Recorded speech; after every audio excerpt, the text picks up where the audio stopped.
breaking barriers and bridging the gaps between patients and doctors.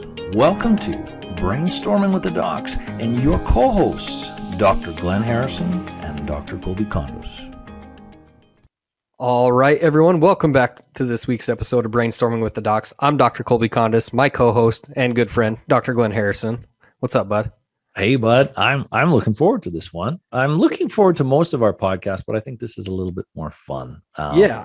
But how was before we jump into all of this? How did your day go today? I know you still have the little one. The new little one is taking a lot of time from the missus still. Yes. Yeah, definitely. He cannot decide if he wants to sleep for 4 hours or 4 minutes in the evenings and during the night.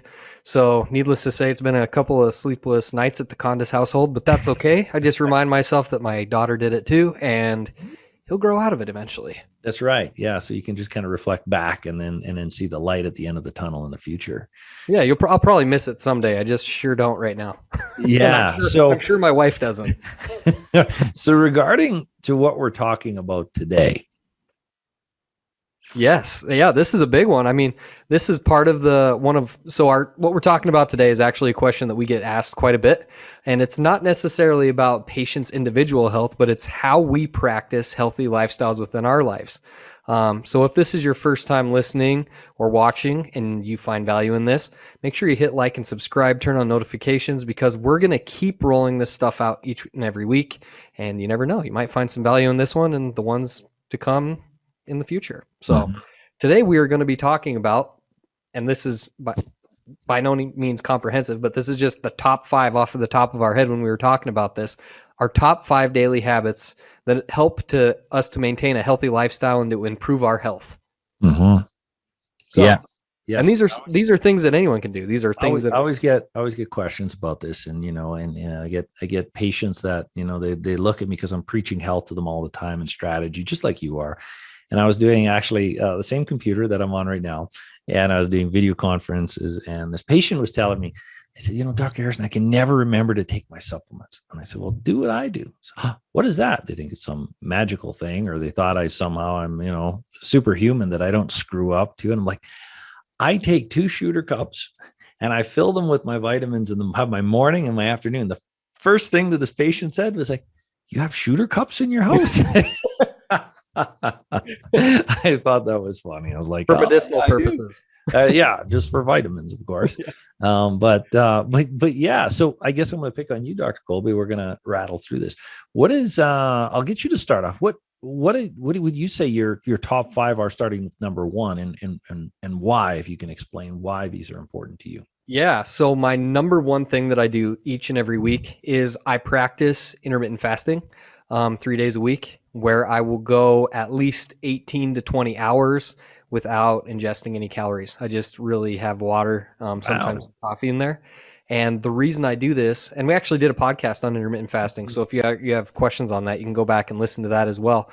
And that's just because they've shown that, when you are going through periods of fasting, you actually start to break down misfolded proteins and stuff like that can cause issues genetically or, cellularly, and it helps to break all that stuff down to stabilize your blood sugar.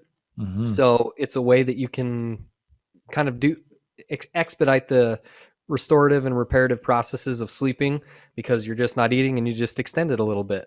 So touching on this a little bit, what do you experience when you do that? I didn't realize you were doing it that frequently. What do you experience when you do it? So when I do I honestly I've been doing hunger? It. So yeah, I really don't even experience hunger anymore. It's kind of weird because I've trained my body, I guess, at this point. I've been doing it for several years.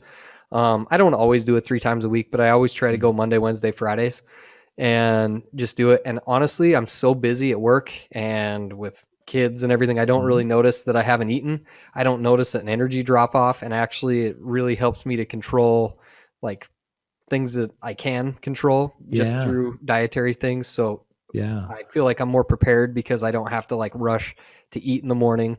I always have like a really good lunch and then dinner again on those days that I fast. So well, my number 1, I think, if we want to put these in a hierarchy, and I don't know if mine are in the hierarchy of number 1, but mine aren't either. I just but this one is really high on the list for me, and that's avoiding simple carbohydrates. My body, for whatever the reason, there's a few reasons, I guess. Simple carbohydrates will create digestive problems. I'm an insulin junkie, so my insulin will spike, and I'll end up with an inflammatory response to that. So, if I stay away from the simple carbohydrates, and I had a very little bit. I was telling you this evening before we podcast, and I saw my energy start to slump right away. And I'm like, I know what this is, because I never do it. Do it, and so I got a little bit of a surprise, and then I had to bounce back. So there was a metabolic compromise, at least for a while, and who knows what other compromises as a result of it. So as long as I steer clear of simple carbohydrates, I can manage my weight, I can manage my energy, I can manage my metabolism. I don't end up with any kind of joint pain, irritation, chronic back pain. I've had old injuries in the past. None of that bothers me. So, and on top of that, also helps you control your weight. Exactly. Yeah. Yeah, exactly. Well, that one was actually my number 2. Yeah. Tell me about when you avoid simple carbohydrates. What does that do for you? Yeah. So my main thing is I do have GI issues as well. So when I eat simple carbs, I just notice I actually ate carbs for the first time. Well, simple carbs. I ate some rice yesterday for the first time in probably 2 weeks. And I definitely noticed some GI changes today. And then on top of that, I also just I feel like it makes me really bloated. I feel like it makes me sluggish. And mine usually continues for more than a couple hours. I usually notice it even the day after, where I feel a little foggy. So I just really try to avoid that because I just feel better when I do it. And again, I don't want to say that it's all about weight, but it's nice that that's just kind of an side effect that you don't balloon up. And the way your clothes fit, how comfortable you feel in your clothes, all of those things, I think it plays a big role. So what would you say your third thing is, number 3 on your list? So my third thing, and probably my most challenging, especially at this moment in my life, is maintaining a sleep schedule. Prior to having kids, I was 10:30, I was going to bed, wake up 6:30, and now that just doesn't happen as much anymore because you're waking up and falling asleep, and it's not getting that uninterrupted sleep as much. But it's really, really, really important, because that's when all your restorative and regenerative processes happen, is when you are sleeping. There is I can't remember exactly the numbers on this, but I know that there's some literature that we've actually cited in the past that show that people who get at least, I think it was 7 solid hours of sleep, are healthier than their peers. We did a podcast on sleep, I believe. On sleep hygiene. We have an episode on it. Yeah. Listen, just go back. We're just recapping our favorite podcasts from the past. And if you like what you're hearing now, you should go listen to all them, because they're a lot more comprehensive than this is. But sleep is really important, from not only you basically healing yourself from the grind of the day, but also your ability to regulate your circadian rhythms with, and hormones and neurotransmitters and your blood sugar rhythms and all that stuff. Sleep is really, really pivotal. And that's not my number 2 is, my sleep wake schedule, aka sleep hygiene, as we talked about this in the past. That's my number 2. It again, life gets busy for whatever reason. The morning is never, is always the same time, but for some reason we believe bedtime's negotiable, and it always bites us in the butt. Always, always, always, always. We might do a day or two, and we can actually survive on 3 hours, even 4 hours. I've done that, and it created chronic illness in my life, and probably is what turned on my autoimmunity years ago in school. So we can survive. We would never thrive, and we would probably end up with chronic illness as a result of it if we kept doing that. Brain shuts down, system shut down. Sleep is the major reset for the body. If we don't have sleep, we can't regenerate. It's the most powerful antioxidant known that the body, there's nothing that can replace it. So I find it plays a role into every aspect of life, and I have to have very, very rigid strategies, and I can't deviate for them too much, because it will. No, we've talked about productivity. We have a podcast on management of productivity, but we really kind of determined it as it's a product. It's a management of energy versus a management of time. You can only manage your time so much. It has to actually qualify. And I find if my sleep is compromised, my productivity will go down by at least 50% over the course of one day. So sleep is my big number 2. My number 3 is something that I never thought in a million years I would have ever thought that it was important to me. And even even if I don't have my dog with me, um, I will go for an evening walk. And, it's not designed for exercise. No, really, it's a stroll, but it's emotional removal. It caps off the day. It gets you out. Now we're living in our home so much more. I'm working in my home so much more than I did before. We have to get that emotional removal and just some peace. There's so many other strategies. I like to be in nature, even and being outside and getting fresh air. And even yesterday I did it, and it was raining. I was the only person walking around the neighborhood. It was pouring rain.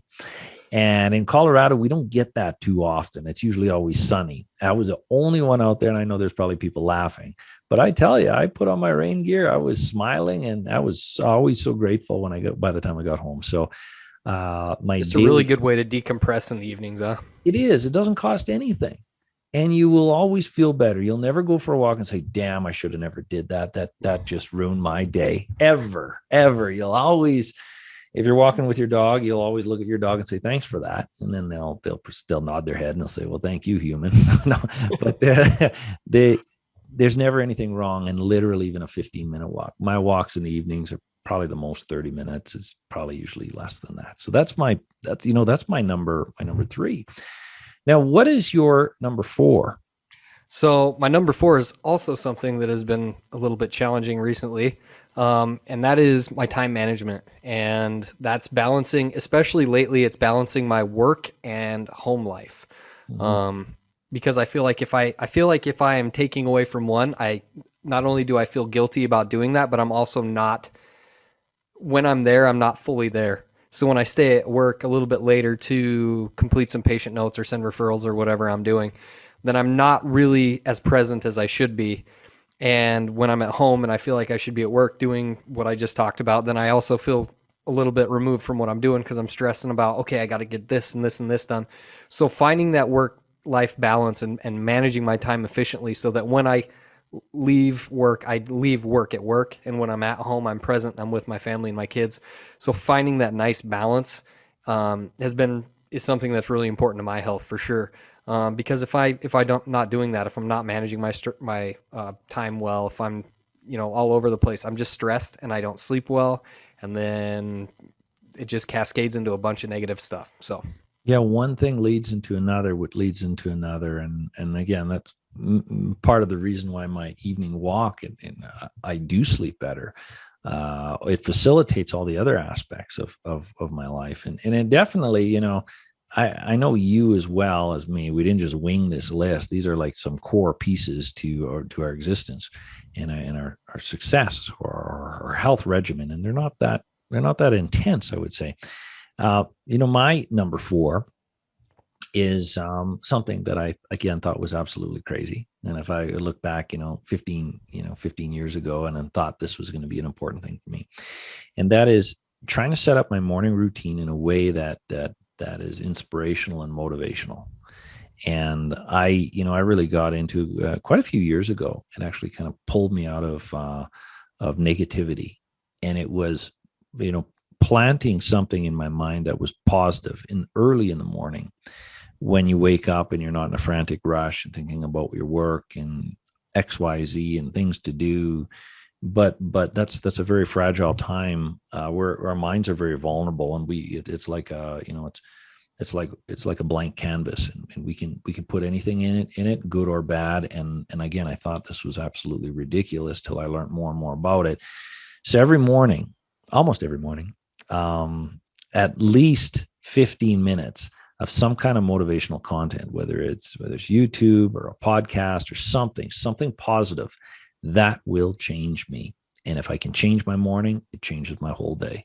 If I got tangled up into the news and the death of the world and everything else that's always on the news, because news always has to be bad, my day will never be as good. So, and I'll catch myself. I'll be in news mode for too many consistent days in a week, 2-3 days, and it's already affecting me. And then I realize, okay, I've got to change it, and it happens quickly. And I've recommended that to a lot of people. So that's my number 4. Yeah, you actually have sent me a couple of those things. Oh, did I? Yeah. Yeah, you sent me one. On Friday, I think you sent me one. I didn't even know. I must have been sending. Maybe it was Saturday. You sent me one on Saturday. You're like, just listen to the first 10 minutes. Awesome. Did you? Did you? I did. Yeah, I Oh, did. okay, good, good. I'll send you more then. So what is your number 5? My number 5 thing is something that I feel like we all feel guilty about. And I think that I did for a long time. But find the things that you enjoy and then enjoy them. Whether that is golfing or fishing or spending time playing basketball at the park, whatever it is, right? So mine is like spending time with my kids and being outside. And I don't feel guilty about that stuff anymore because I've removed myself away from that, I guess, where I figure I'm going to be productive when I'm productive, and when I'm on time off, I'm on time off, and I'm not going to take away the experience of my kids and the time that I have spending with my family to go over something I have absolutely no control about or something that'll be there on Monday morning. So being able to remove yourself, I guess that's my way of taking the evening walk, right? Mm-hmm. Yeah. Is when you're enjoying it, be there, be present. And I think that I'm a lot happier. And I also wake up feeling a lot more refreshed when I do that. And I feel like I'm a better doctor. I feel like I'm a better friend, a better husband, and a better dad just because I do that. So That's very, very true. And I think for a big part of my life, and I still find times where I feel guilty of taking breaks or doing the things I find joy in. And again, we see with chronic illness, when people get really sick, they don't even have the energy, the capacity, the ability, the focus because they're so far behind on life that they can't just take time for themselves. And yeah, that's what I dealt with back in the day. My number 5 is kind of similar to that. And, it wasn't until just a few years ago. And I find this a hard thing to do. But it was blocking one day off on my calendar a week where there's nothing scheduled, nothing other than, of course, the things for me, things that I want, but not putting any kind of work, any kind of tasks, any have tos, need tos, but just a day of nothing. When you don't have a calendar, when you actually block the day out, it is a euphoric feeling. You wake up no, really, it is. And actually what'll happen is like, well, if I'm not going to do XYZ elemental P around the house or business or whatever, what am I going to do? You can actually make a plan to do something. This is such a phenomenal concept to me because it was literally decades where I've never done that. So it helps me. And, life goes on, and there's the odd week where that day doesn't happen. But when I focus on it and make it a priority, we've talked about priorities. We also have a podcast on priorities. When we focus on that, it can happen. And yeah, absolutely. And I think that if you're listening to this and you've gotten this far, I think that that's an easy way of saying that, these are our 5. That's not by any means comprehensive. That's not the only things we do, but these are some things that when we sat back and reflected on what we feel like makes the biggest contribution to our health and our life, that these are the 5 that are the most important to us. So I think that it's really important that you sit down and you assess what's important to you. I mean, you might not have the ability to schedule a day off every single week, but maybe you have, and you've done this for me before, where you told me like you need to prioritize things that are important to you.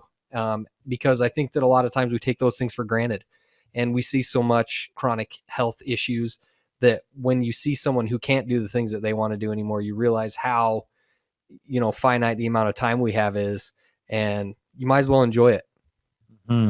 That's very true. And I think we can learn a lot, and I don't want to go too far down this tangent, but when we look at centurions, when they reflect back on life and what they regret and what they didn't regret, it is very, very simple in the things that they wanted. They wanted to be around more family. There's very consistent opinions around the globe and different cultures and different genders of what was the most important to them. What would they keep doing or do more of if they could do it over again? And it never had anything to do with work. It never had anything to do with any of that. It was family, friends, allocating time for happiness, focusing on balance, so they could have a lot more fluidity in their life. And it doesn't have to happen when we're retired. It doesn't have to happen at the end of the week. We can find a little bit of balance every day in our life. So just to recap, because I know we rambled through this, what are your top 5? I'm going to get you to go through them. All right. My top 5 are weekly intermittent fasting, 3 days a week. avoiding simple carbohydrates, following a sleep schedule or attempting to right now, Mm-hmm. and managing my time, which would be like balancing my home life and my work life. And then when I'm removed from work, enjoying the things that I find enjoyment in. Mm-hmm. So it seems pretty simple. And don't worry about the sleep. I'm going to hold you accountable. Just like Thanks, buddy. we've made a podcast on this Yeah. accountability partners. My top five are avoiding simple carbohydrates. I gave the reasons for that. My physiology, maintaining sleep wake cycles and sleep hygiene and the importance of that. That's a game changer for productivity and happiness and focus, concentration, and personality. Maintaining daily evening walks for all those reasons. That's my decompression at the end of the day. And planning some motivational content in the morning to set my mind in the right place. I tell anybody that does that for even 3 days in a row, their mornings will change. I've challenged so many people to do that. And number five, scheduling at least one day off a week and working on it. So Dr. Kolby, you might have to hold me more accountable for that. Oh, I'll do it. I'll do it.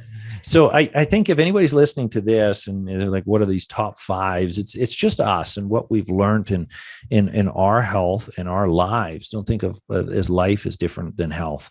Life, happiness, and health are all entangled into the same world, in the same concept.